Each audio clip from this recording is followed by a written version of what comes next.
So that was weird, but I'm not sure how to even schedule and then go through with a live event. Let's just leave the fucking hat off altogether. Yeah, the hair's crazy. And there goes one of my earbuds.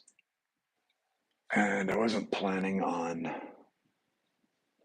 A, getting up so late, B, going to bed so late. Probably the other way around. And C, even walking again today, but it's what I do. It's who I am. I hear the mockery in that. Like, that's what narcissism does to you when people hate you, and you've given people that hate you, that secretly campaign to hate anyone or someone, to vent. That's what narcissistic supply is that narcissists are always seeking out a victim. And it's tough to see yourself as a victim. You're absolutely not supposed to, but see yourself as one who's being victimized simply by the stalking aspect of, I know this person is not going to kill me, right? Like, for those who make a big fuss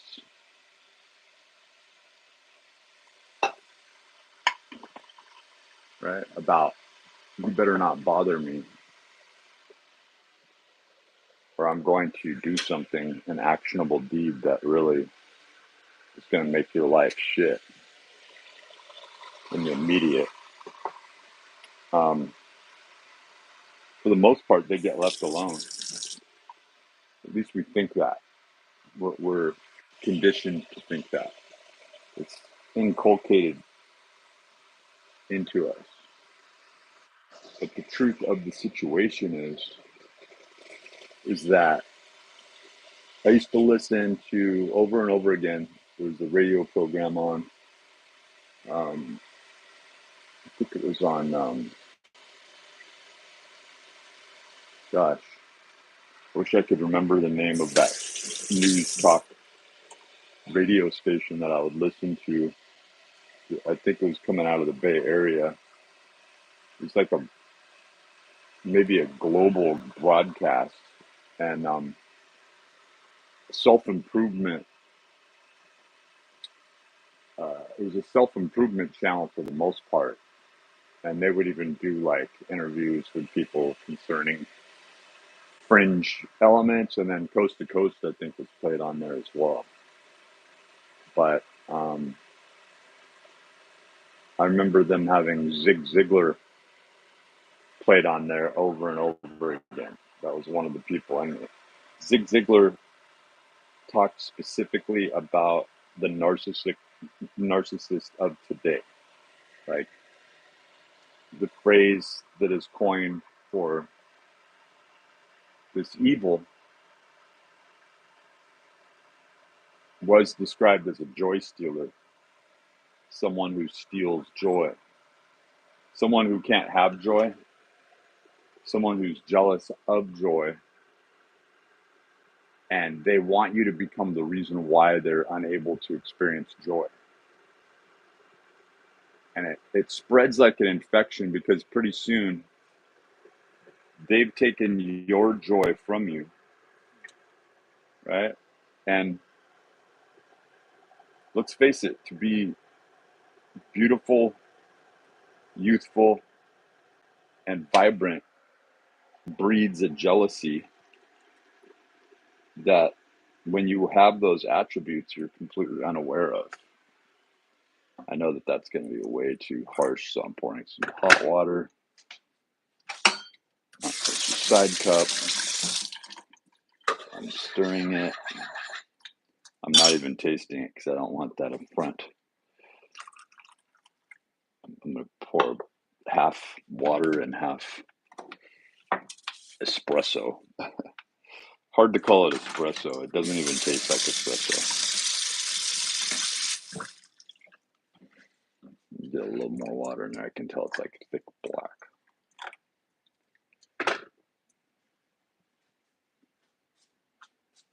And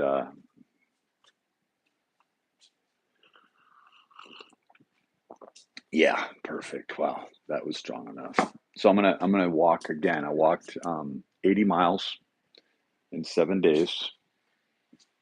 I'm just waking up. In fact, my body's not even like coordinated to step yet. I'm sipping on my instant espresso, and I'm compelled to talk about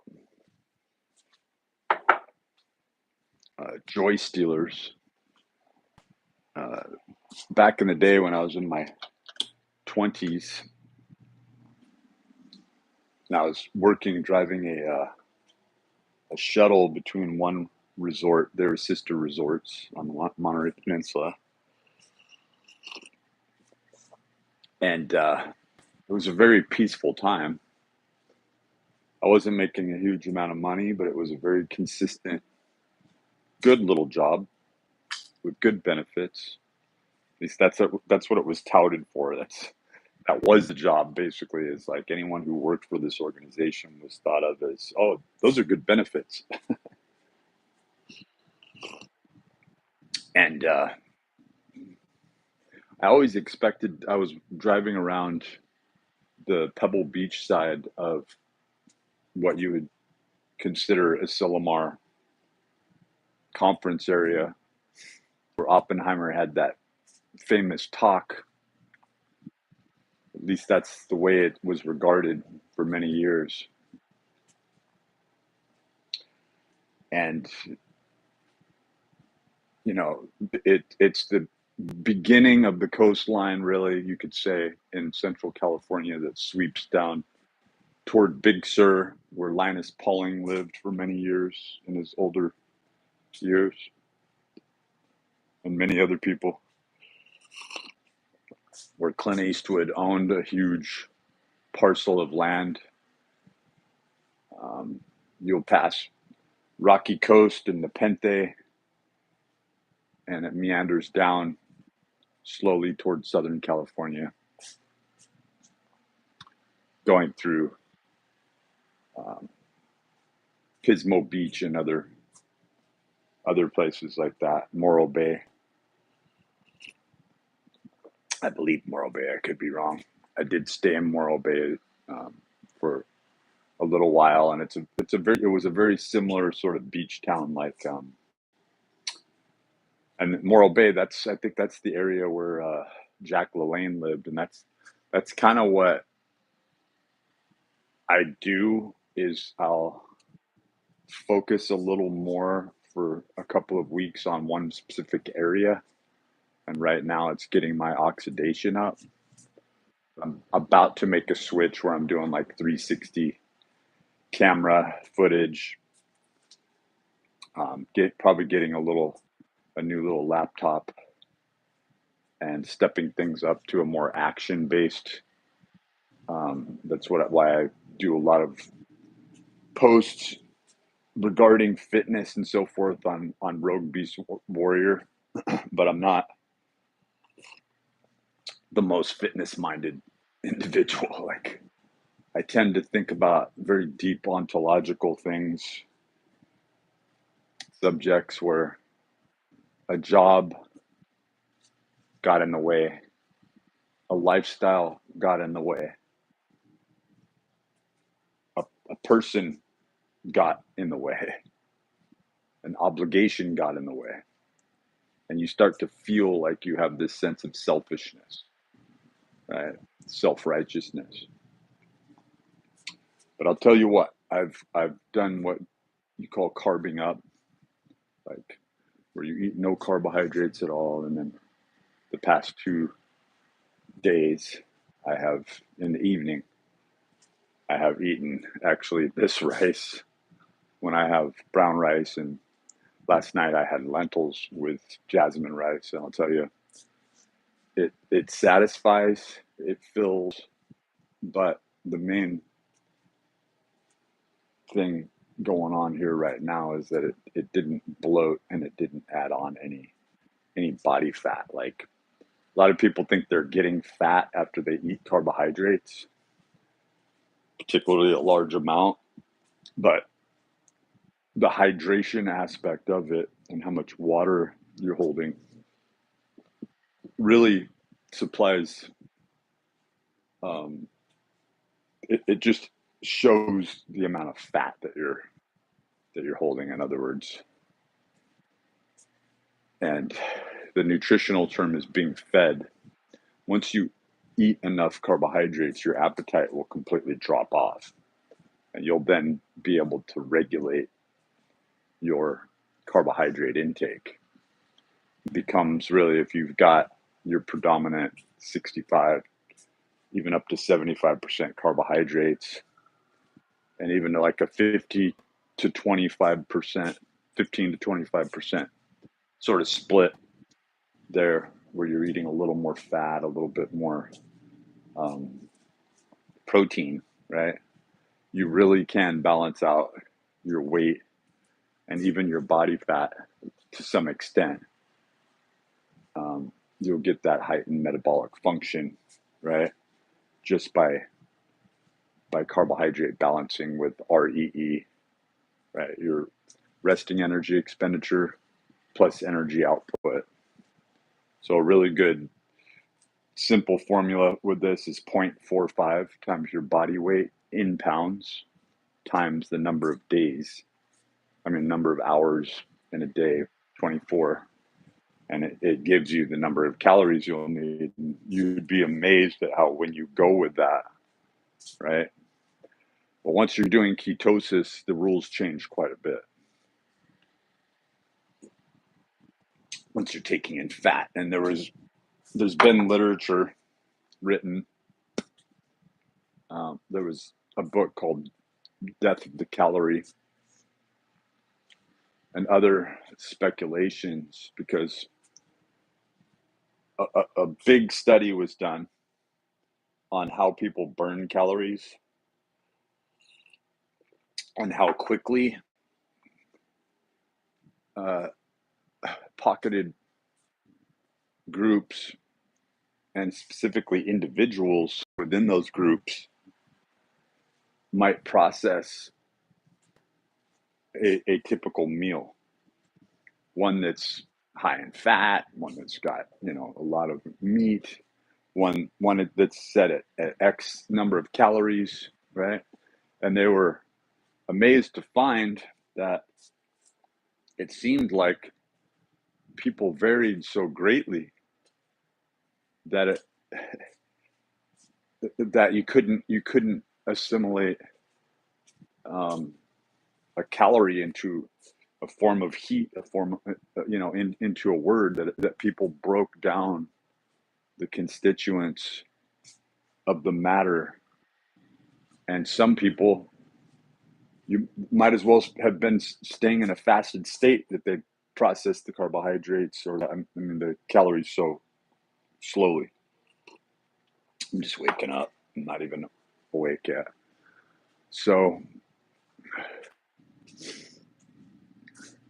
you get into a uniform function when you form follows function, when you get fit, and when you focus on fitness, when you focus on blood flow, right? When you focus on the entropy aspect of it, the heat aspect of it, and you go into action. And so that's why I will just force myself to move, to tinker, to walk. And what I've found is that I just keep getting leaner, but I'm not necessarily losing a grand amount of weight. For a while, that's exactly how it worked. And then I got down into 160 some odd pounds, right? And I started to gain muscle. I started to gain muscle. In fact, my body demanded that I take in certain nutrients at certain times on a regular basis, calories, in order to supply the sort of addiction. Like once you start exercising and you have gotten it's 6 months, you've established a capillary bed density blood supply to new muscle growth. Don't confuse that with hyperplasia, because that's been theoretical for quite a while, but it's not theoretical. It's based on specific muscle movement that goes outside the norm or the standard of particular, like 2B type muscle, 2A, 2B, more fast twitch, to say that it's based on behavior, but it's based on survival in the sense that you have gone to the upper limits of your physiological capacity, and you've begun to like literally grow new wings, like new abilities. You're tapping into something, right? And looking at these types of, like, to conjecture over this, you see free will existent there in,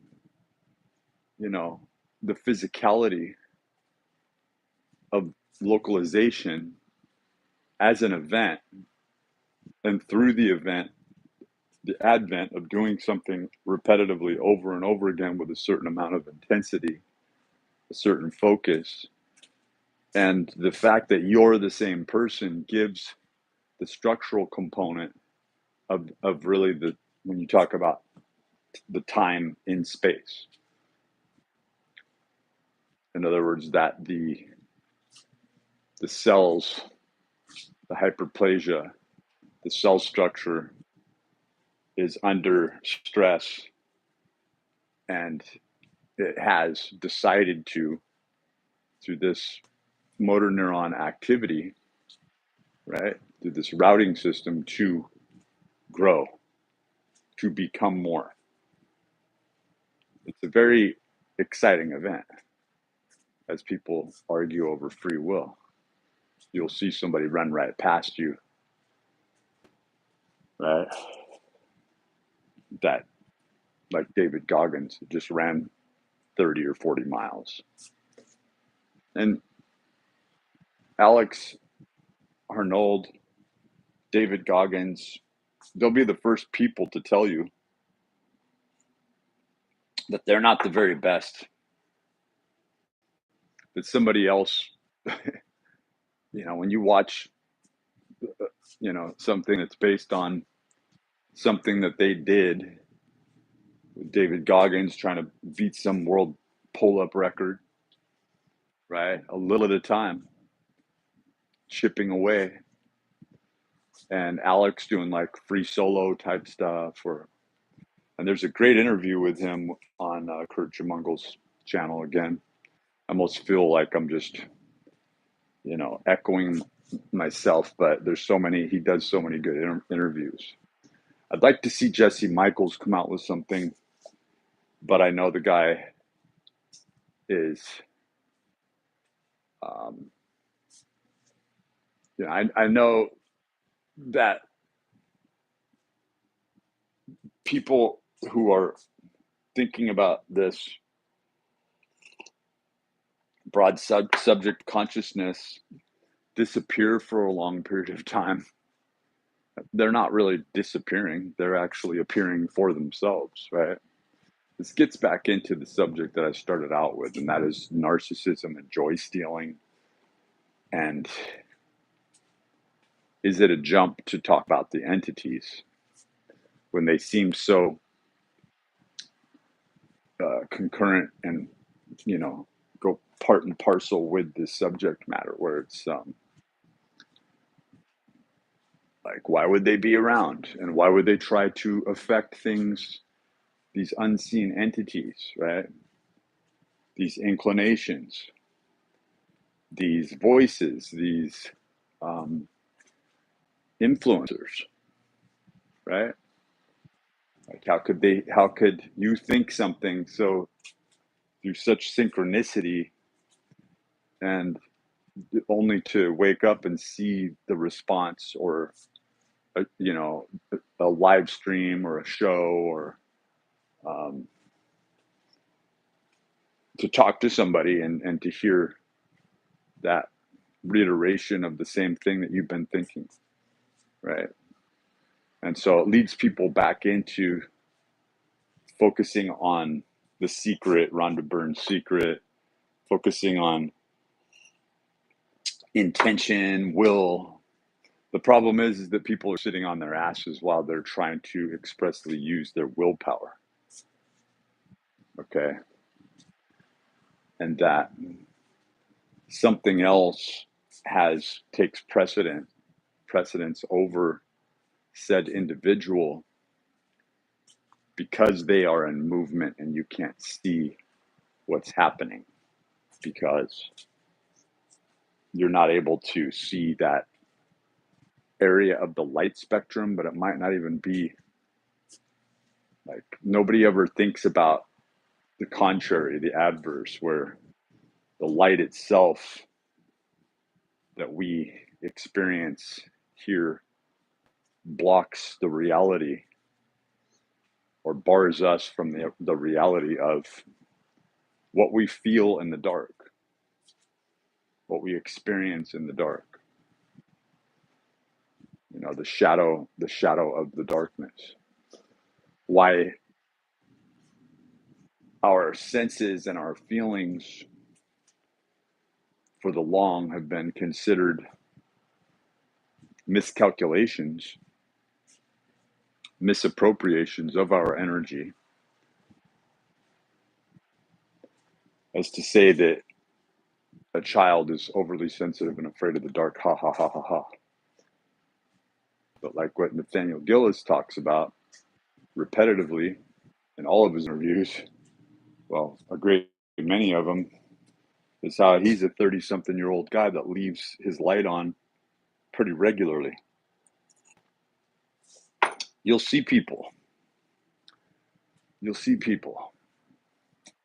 that have been through it, that don't seek comfort. And I guess that is the lesson of the day, is that when we talk about these individuals that I mentioned, Alex Hernold, David Goggins, so many others, but that's enough, right? That's enough to put on a plate to say that these people aren't seeking comfort, and that they see the truth. And so when they are being interviewed, they are taking leave or stopping from the action that they've become. I used to use the analogy, a bird is flight, a fish is swim. So like, you start to think, what the fuck is man, right? And you're doing it.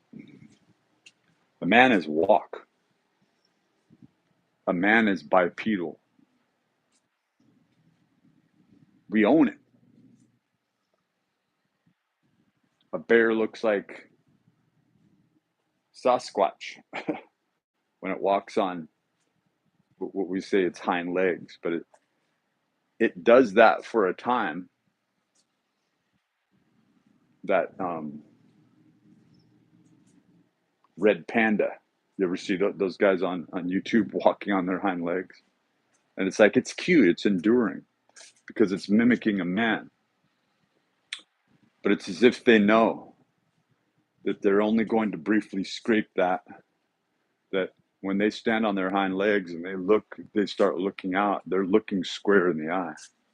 But that's what a man represents, and that's what a man is kept from doing in society, is standing tall, looking square in the eye, looking out at a vista, looking into an enemy, right into the swirl on darkness of the oncoming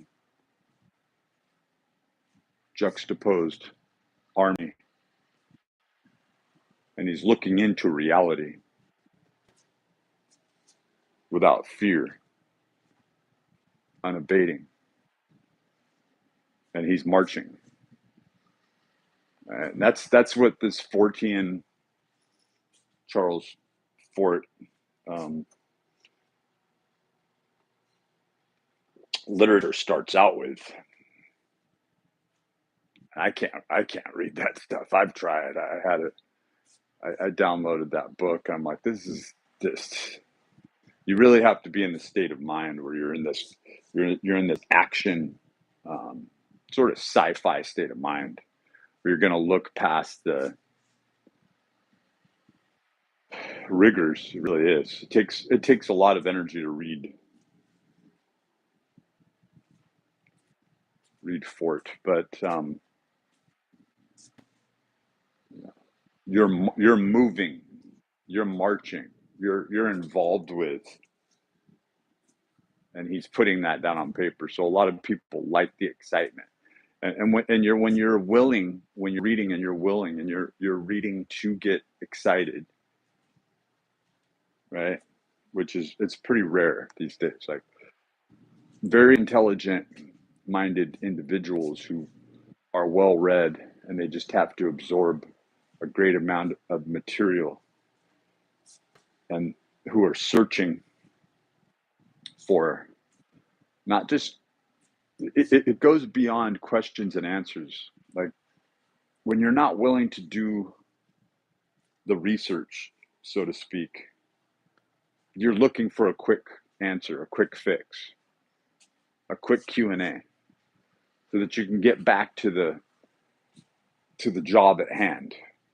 But when you have committed to, this is who I am, this is what I do, I'm doing it, I'm in process, and I'm 100% in process. And don't you see, that's what the joy stealing is, that's what the narcissism is. It's the fact that you're still under the influence of an intoxication, the systemological abuse of an intoxicant, and you're drinking your sorrows, you're drinking yourself to sleep, you're smoking weed to forget, right? You're using sleep, you're using food, you're using carbohydrates, you're using sex.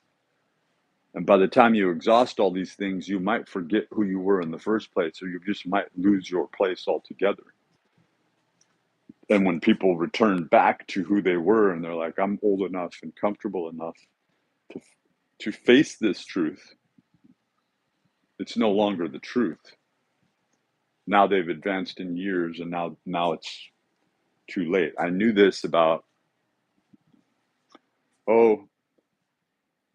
I'd say my whole life, but I'd say 13, 14 years ago, I started to realize this. I started to embrace this about 10 or 11 years ago, not out of choice. I started to go into mental mind investigation, and the most perplexing aspect of it is, how could I walk out of this door and be so respected and so regarded as to people wanting to know my opinion, wanting to know my professional opinion, asking me how I did it? How could I walk out those doors knowing that I had achieved something over months and months and months into years with my own my physicality, and as a successful earner and someone who could be leaned on, that an entire team could rely on, right? That I would give my fellows clients, and that I became that actionable hub for a time in a season, and that I could continue this. But I was always reminded through the darkness, that's not who you really are. You can see their eyes upon you. That's not who you really are. And it's like, yeah, it's who I really am. It's what I really do.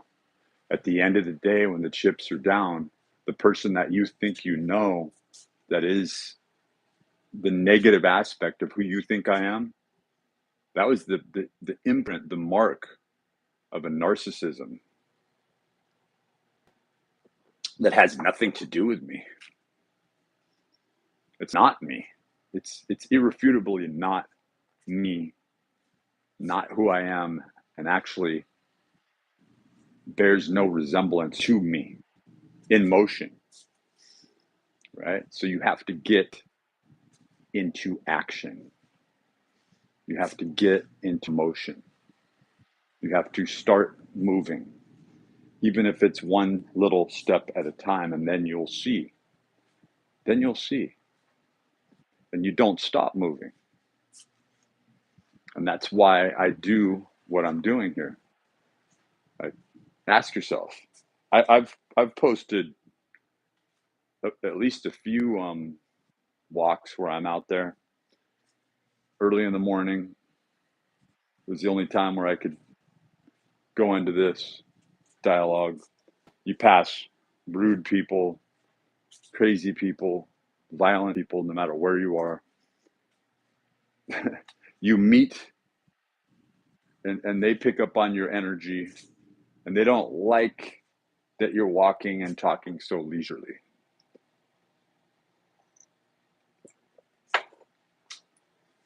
And a person can become a demon infused. Let's get down to it. A joy stealer, right? A narcissist in a millisecond.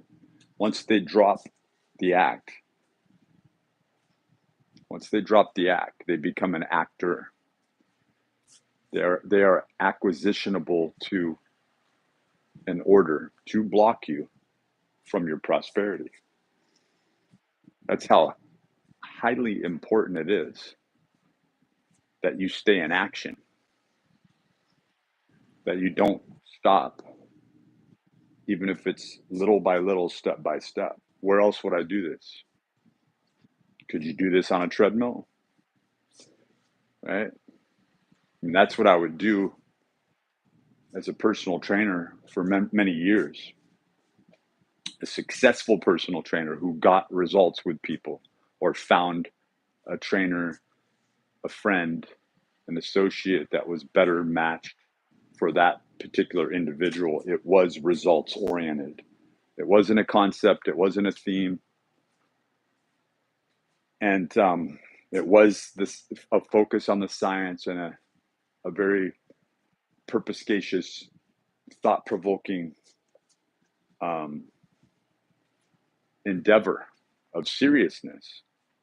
Like, you've come to me to set these concrete goals. We're going to do this together, but even more so, you are going to learn how to integrate this information into your daily life until it becomes an actionable deed. And you are essentially teaching people free will. Like, you're taking somebody who is so universally unqualified, gym after gym, right? And you're asking them, does free will exist? You almost want to go up and be able to do a test and say, what type of changes physiologically can you provide that you've been through as a trainer? It's more like, can you exhibit hyperplasia? Right? So these days there's a demand. It's not just degrees in, as an exercise physiologist, or, a highly regarded chiropractor. And you'll believe that chiropractics is complete and total bullshit until you, come to meet and build relationships with chiropractors and exercise physiologists who are so highly educated that you'll walk away with an entirely new scope and view of yourself, human movement patterns, and where you are, right?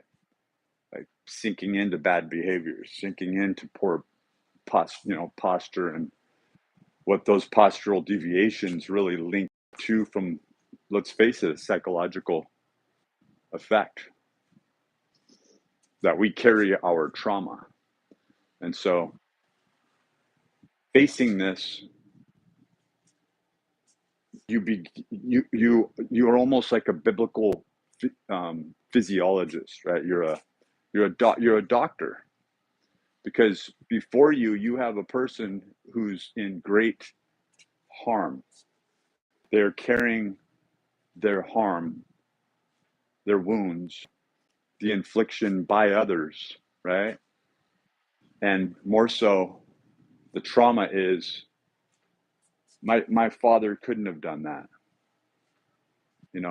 Those boys couldn't have done that, right? That group of zealots couldn't have done that. Wherever you come from in the world, and you see the impact and the implications globally when you look on the news. You don't even have to do that anymore. And you look past the fact that there is an epidemic that's going and sweeping around the world and has never stopped. It has never ceased. And once you start to touch on the subject of the day, every day, all the time, and you begin to look for solutions, got to turn that heater off. You are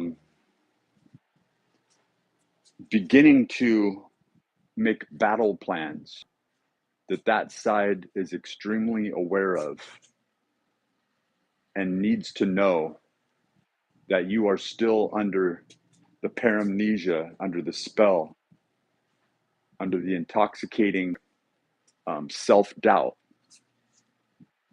right? That you are not going to be a problem for it, because there's something very volatile and weak in the signature, that it uses the same neurolinguistic programming. It uses the same methods over and over and over again. Like you could literally base this. And when I use the term literally, I'm not jumping to a lack of descriptor. I'm using it in the way that there is a lot of literature based around a particular subject. And that neurolinguistic programming doesn't even scratch the surface. Or any of these projects, Project Paperclip, Philadelphia Experiment, Montauk Project, all these, Blue Beam.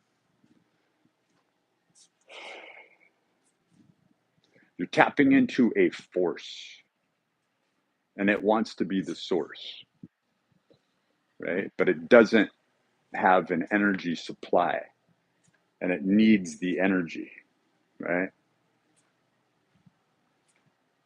And that's why discussions of God and angels doesn't just disappear. We would love. I watched a show last night. I skipped the 7th episode because there was kind of a redundancy, but it was Kubra,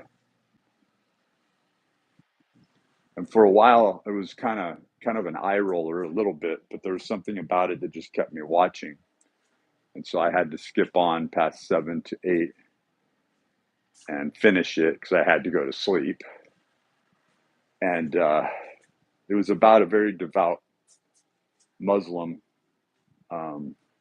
community. I believe it was, I'm not going to say, but I think it was Turkey, right? Of people who, and at the end, it was this computer who had learned to deceive and trick 86 people and centered in on one that could impact and affect a change. So it would do things that seemed superhuman, but everything could be routed back to technology, right? The AI was there with everything.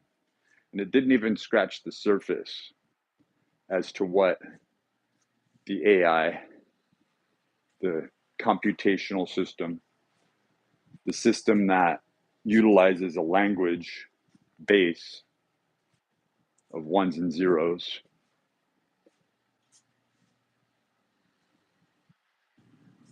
and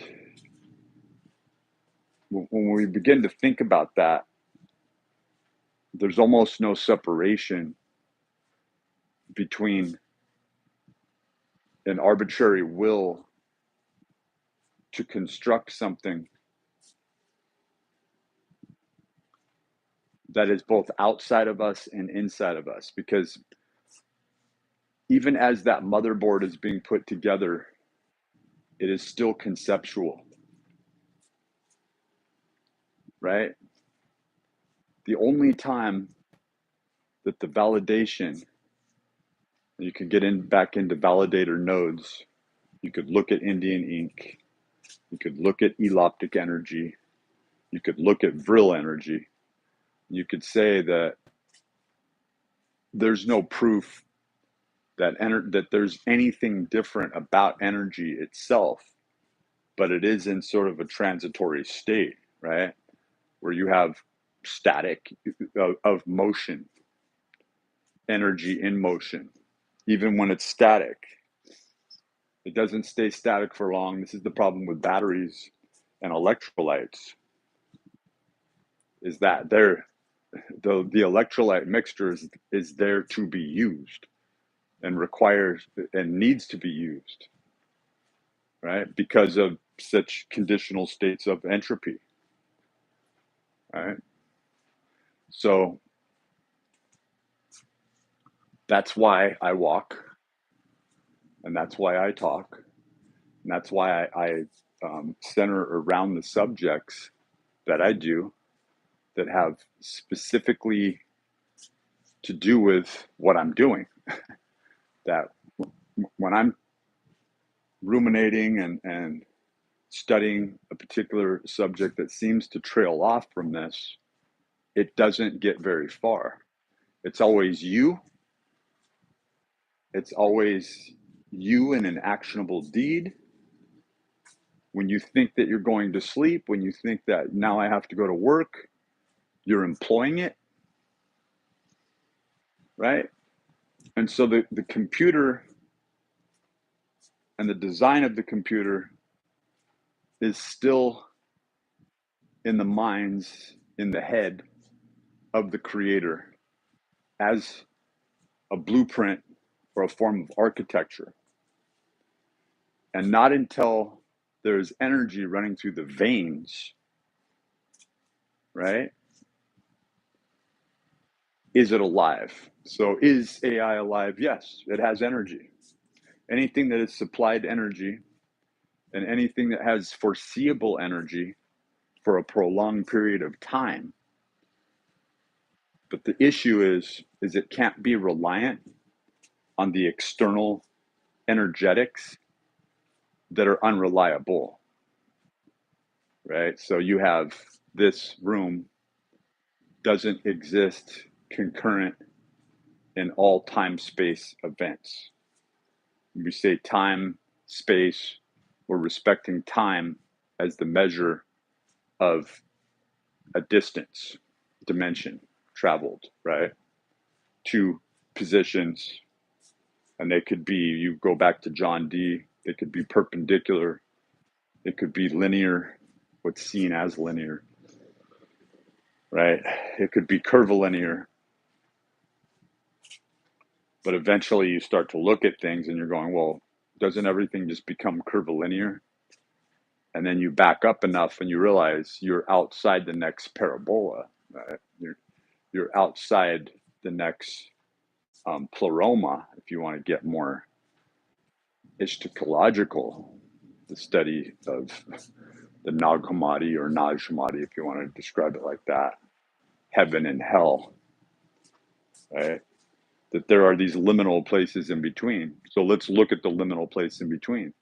That is where we get into sine waves. That is where light, right? When you look into magnetics and you simply pull two magnets away from one another, and you don't pull them so far away that you lose that polarity, that attraction, right? And then there's that brief moment where there's that rejection. You pull it away just enough. That is when the nuclear forces kick in. That is the liminal place where the magic happens, right? So you have to have a retention built to keep that position. And we live in a place where that position is being held through rotation. We are being attracted toward certain bodies at certain times. We are being rejected from certain bodies at certain times through rotation, our planet, where we are, the positional powers. And there is just enough metallics of specific nature, of specific kind, and there is enough elements to produce this, but it has to be energized. So you could look at the sun and say, once you see the sun from the view in space, right? I'm not saying I've been to space or can validate this, and that is a very good point. But to say, once the camera is on International Space Station, once we're peering at the sun, undeniably, it is not some blazing light in the sky, and that perplexes people. You look up, you see the sun. It's this blaring, obvious display of what we would assume without knowing about plasma and without all of the interactions going on there. We would assume we're looking at just a big old ball of fire, in the sky. And then when you see it, it's this pretty dim, dark, 95 UI, or it's astronomical units from us. I've heard 93 and 93 million. And we look at the fact that there's a lot of coldness and darkness if we were to travel directly to our star, our sun. So what's the deal? And it becomes radiation. It's the radiation. In fact, they couldn't take pictures for the long. They couldn't figure out, why can't we get, even though we have this sophisticated camera equipment, why is it that a picture of the sun is always blurry, right? So that's why radiation, it never stops moving. And you can't understand what I'm talking about in terms of any subject matter if I'm constantly moving. When I'm postulating and I'm thinking, those who are not in action can't comprehend it. And that's not to say that in a highbrow sense, right? But it's to say that there is no static. A good example of that is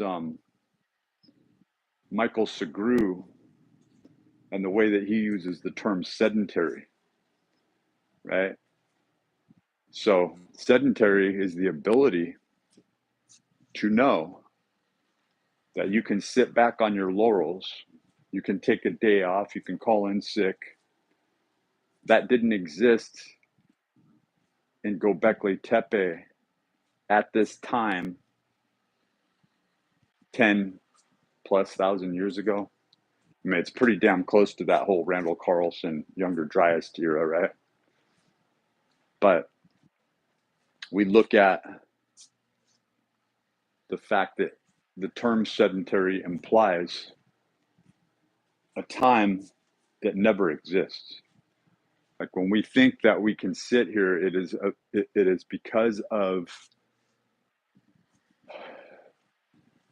an uncertainty principle that wouldn't exist concurrent from one multiverse model to the next. There is a time that you could almost call tranquility, but there is a time of rest.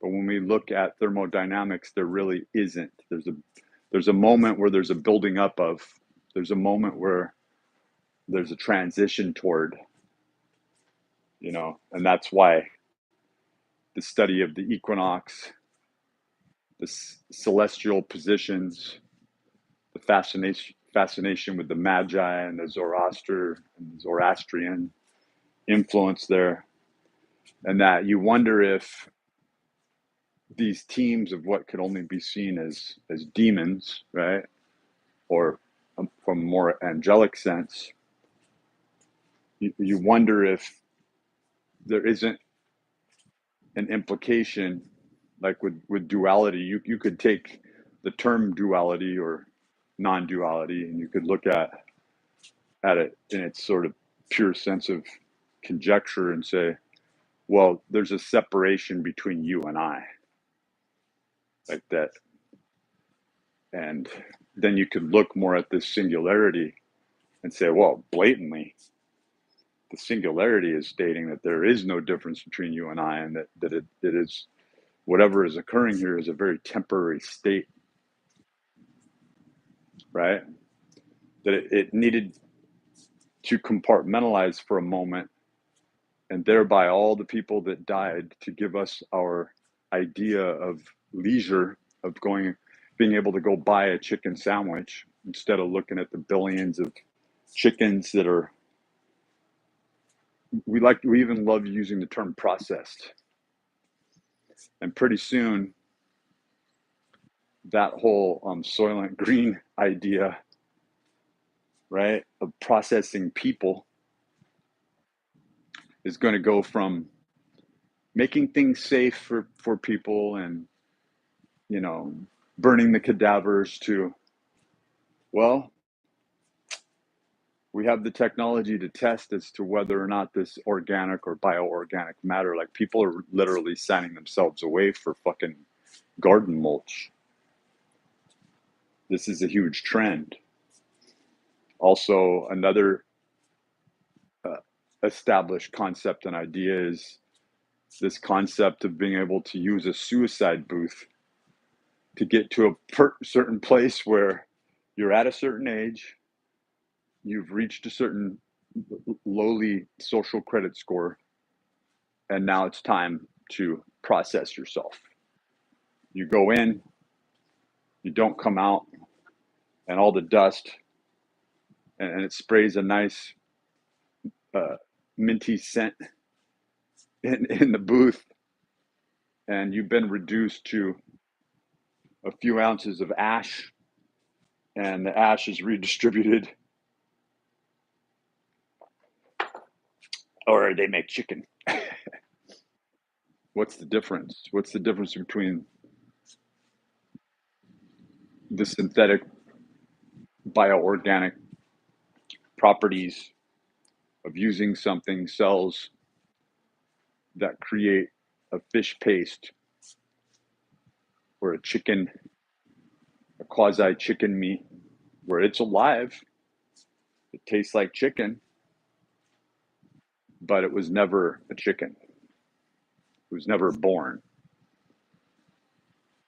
Then you go deeper into Levin's work and you start to look at what they call embryos, right?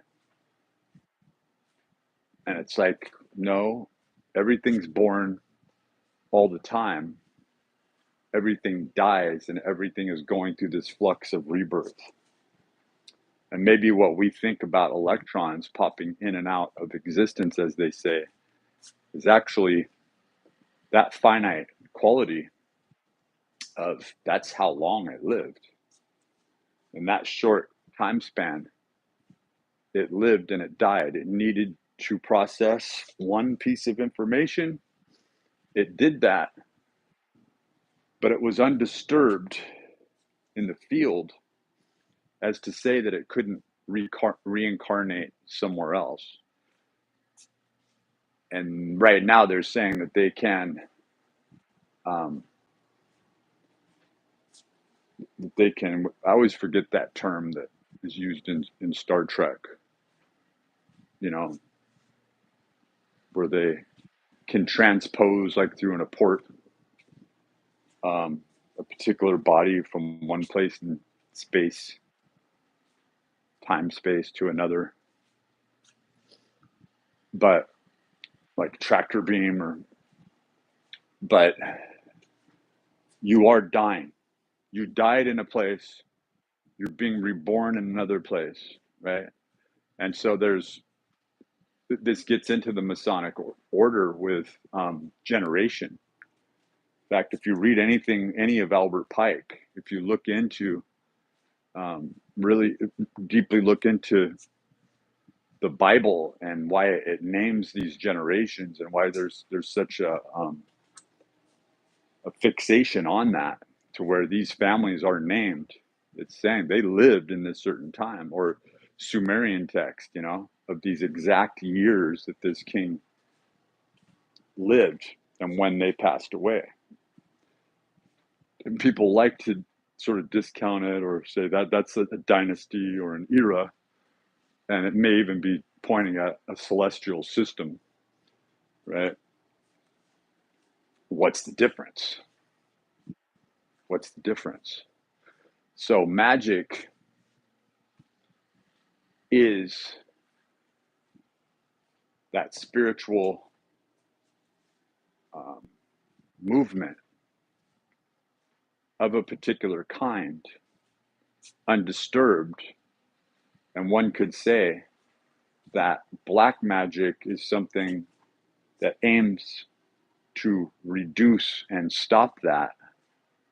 And then you kind of have to stop in your tracks and ask yourself, what am I doing?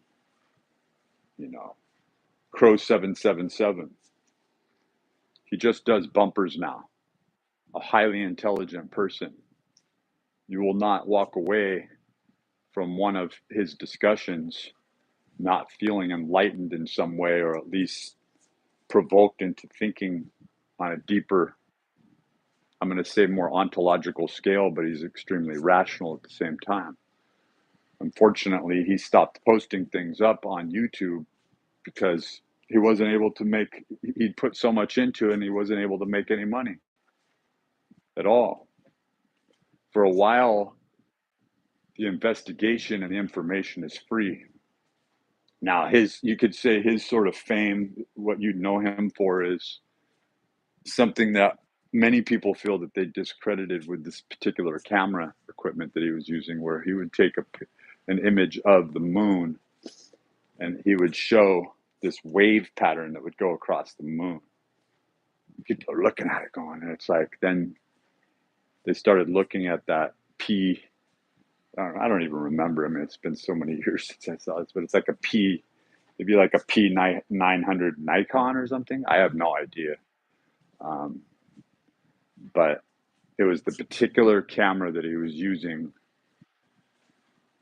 at the time, this high definition, and then somebody else used that same camera and showed that sort of roll, right?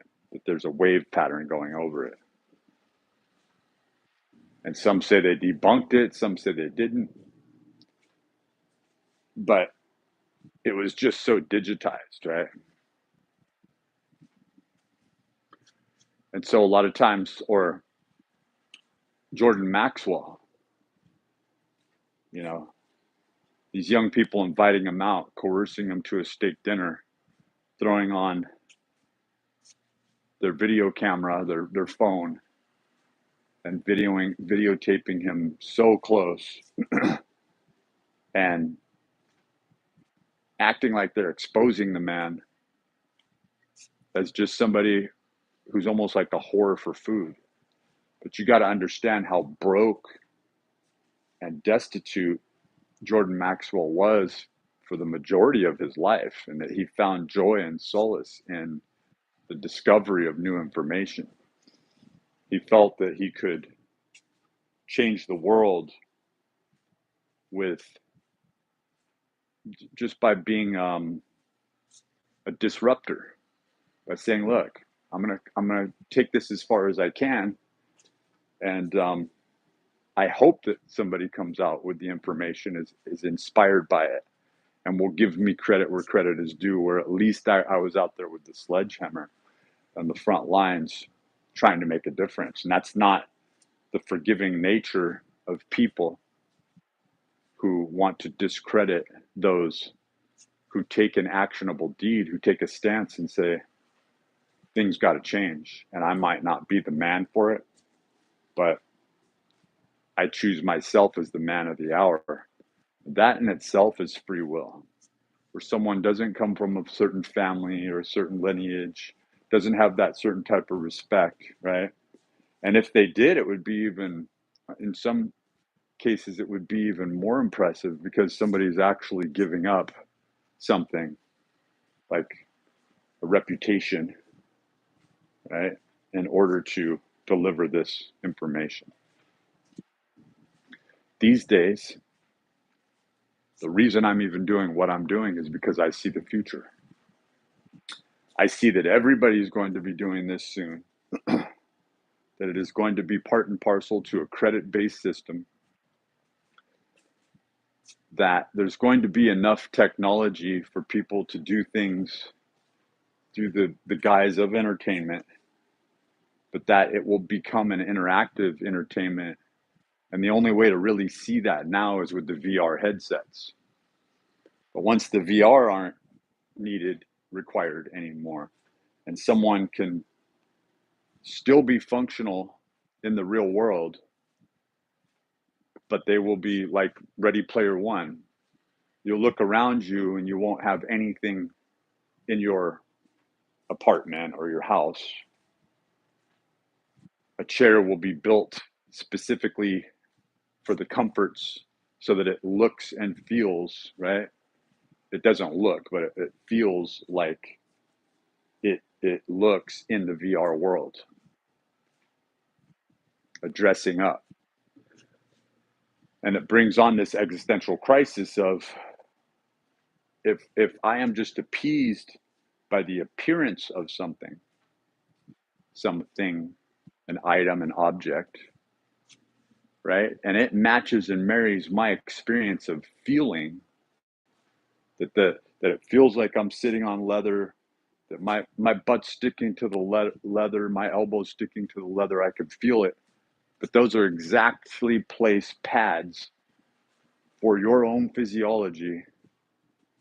And even the end, I love squeezing the end of the leather and knowing I'm sitting on a leather couch, and it's like you back away, turn off that VR headset, and you just see a few pads placed exactly, physiologically in those areas where your back is going to rest at a certain distance and a certain compression standard,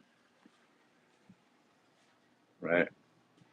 That there's no sun shining through the curtains that you think you're pulling back, that those old dusty curtains that make it look and feel like you're in this majestic mansion,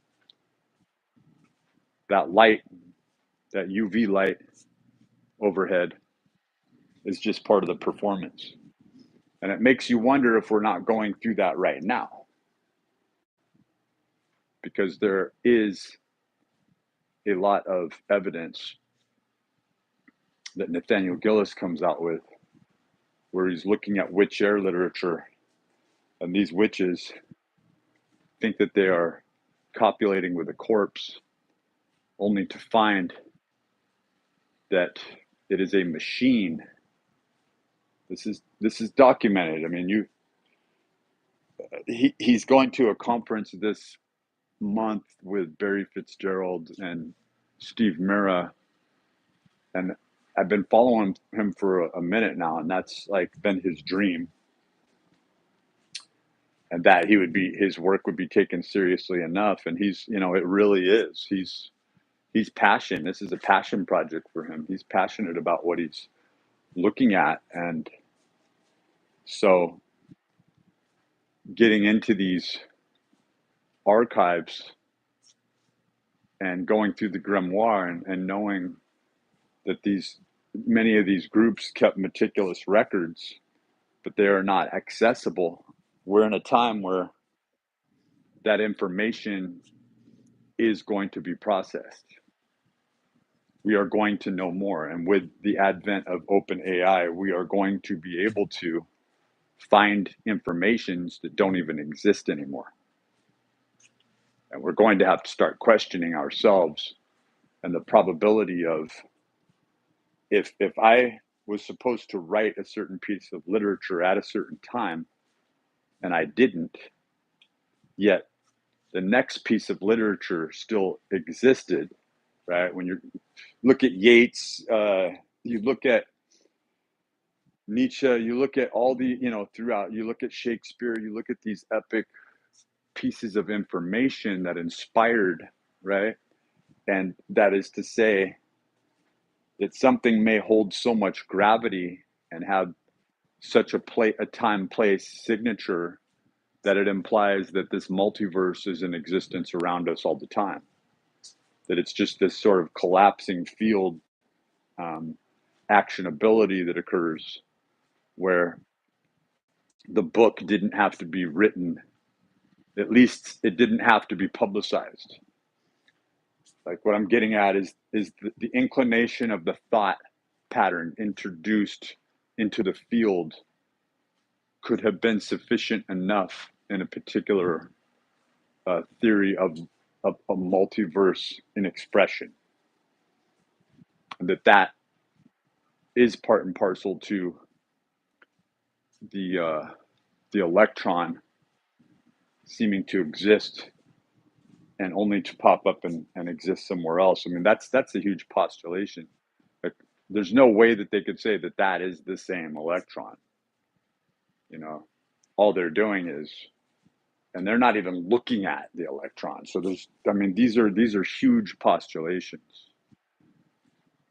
And there's a whole school of thought centered around the fact that we name these particles different names, but that it's a transitory notion of a central theme of this is a sub-thought, let's say, under the exposure of a certain type of energy or a lack thereof, right? So it's almost like looking at dark matter and the energetics of what we might call source, right? And here we are burning coal. Here we are exciting the field, right? Burning coal, burning gas. And using batteries is still burning coal, burning gas. Like, even when you think you're driving an EV, it's what you're still doing, right? Because we look past the samsara. We look past the fact that something living had to die, and then in that carbon rot, that coal had to be burned as fuel.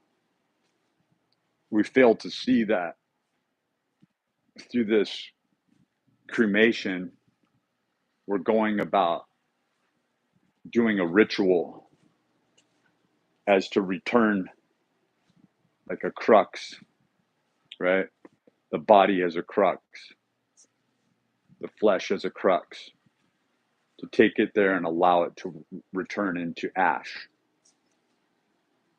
that it can be used for the next flower bed, as mulch, to grow more vegetables, to grow a, a worm farm for a deer to eat it, or a thylacine, or some creature at some time, for another creature to take a big dump right there, right? So the mysticism of the mushroom is way beyond a psychedelic measure, right? And that is to say that when you thought there was no sustenance, when you thought that there was no cultivation, the mushroom was always there. But an education had to be promoted around the mushroom as to know which ones kill you, which ones save you, which ones are savory, which ones taste like meat, which ones add a little spice, which ones cause a psychedelic reaction. and and the mushroom popped up as sustenance from a very arcane and archaic sense when there is nothing to eat at all. And to look at Gobekli Tepe and say that Michael Segru, to infer this in his last lecture ever, at least in this time space signature, and as to say that it doesn't have to be the honoring and the hailing of the mushroom. I mean, some say that the Vatican is, that the Pope himself, everything hails back to a worship of the mushroom. That you could almost look at the mushroom as you look at vegetables, and to say that each mushroom and its color, its texture, and its representation a certain nutrient base to where you don't really need to eat anything else. That it's like manna. It's like a gift from God, so to speak. Like, here's these little fucking things growing out in the forest from the decimation. Again, saying decimation is only like 90% annihilation. It's like the burning of a forest. It's what comes out of the mulch, right? Life comes out, and that the shape and the like, from such a rudimentary sense, that cultivation and life comes from something that seems so base and unimportant to us, that could both sustain life and be the source to life, and that it's written in the field, that it's written in the program, right? That life goes on as long as there is a particular exchange of gas in a solution. And the mushroom could easily be the seed of life,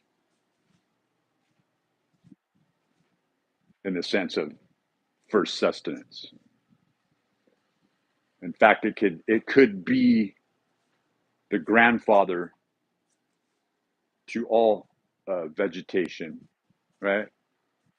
And looking at Terence McKenna's work, it could be so old and so ancient as to carry a spiritual signature of these sort of phantom dwarfs, elves, that exist forever because the mushroom is forever, so to speak. How many things could you say that about, right? So that's why all these hunter-gatherers may have come together to fashion out of flint these massive limestone. I mean, these things were tons, and they moved them with backbreaking effort. There wasn't a wheel. And they would come together instead of being in opposition. They would show reverence for, this came at a time just after what most people consider, through the study of these fishers and so forth. Look into Randall Carlson if you haven't. Most have. Many have. And as to say that whatever provided sustenance, whatever was known, universally speaking, right, that in itself could be considered what most would say is a signature of God, right? That we will survive another day, that we will survive the oral traditions. Man, wouldn't you love to have heard some of those stories that hailed back 12, 13,000 years ago, of obviously those who survived, those who got through. And we are coming up on that time of the half cycle of that 24 to 26,000 year cycle, the changing of the North Star. We are right there, my friends. We are right there.